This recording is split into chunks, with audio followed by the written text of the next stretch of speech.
안녕하세요. 주변들의 송계성 변호사입니다.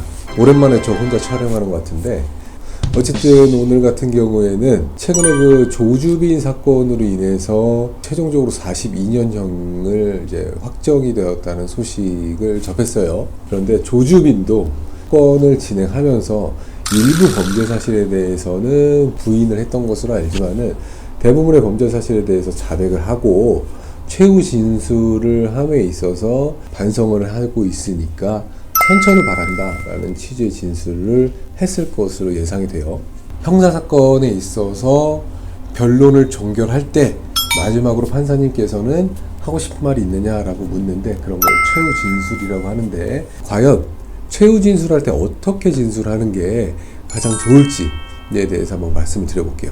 재판정에 갈 때는 당연히 최대한 단정한 옷을 입고 가야 됩니다. 내 몸에 문신이 있다고 한다면 그 문신을 전부 다 가릴 수 있을 정도로 옷을 입으셔야 할 거고요.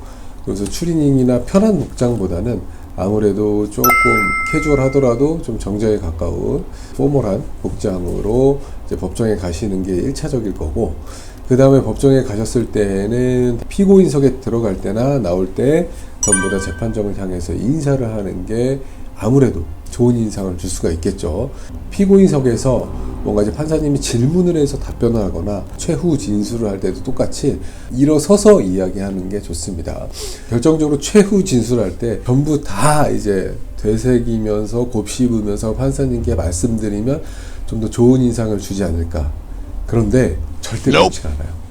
판사님께서는 수많은 그 재판들을 진행하고 있기 때문에 시간이 너무 오래 끌리는 진술을 너무 좋아하지 않아요. 기본적으로다가 길게 얘기해봤자 1, 2분 정도 진술 내용을 준비하는 게 좋아요.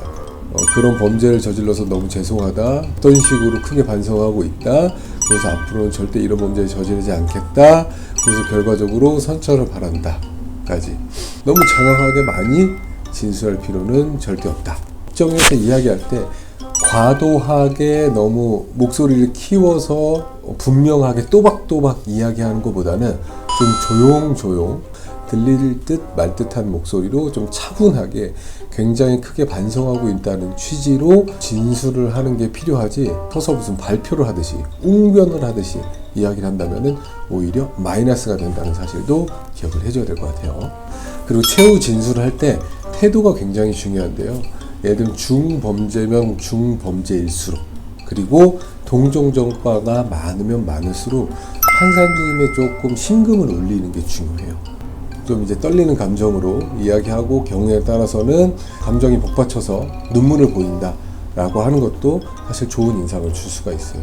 피해자가 있는 범죄에 있어서는 특히나 합의가 됐든 되지 않았든 간에 피해자에 대해서 철저하게 사과를 하고 반성을 하는 마음을 가지고 있다라는 것을 반드시 어필하는 게 필요합니다. 피해자 없는 범죄는? 재범의 우려가 없는 게 가장 중요해요. 판사 입장에서도 술 마시고 일으킨 범죄 같은 경우에는 이제 음주크린이 다니면서 이제 앞으로는 술을 입에도 되지 않겠다. 뭐 교통사고 같은 경우에는 뭐 차량을 이제 파쇄해 버린다거나 그래가지고 난 운전조차 하지 않아서 이제 앞으로 이런 범죄를 저지를 일이 없다.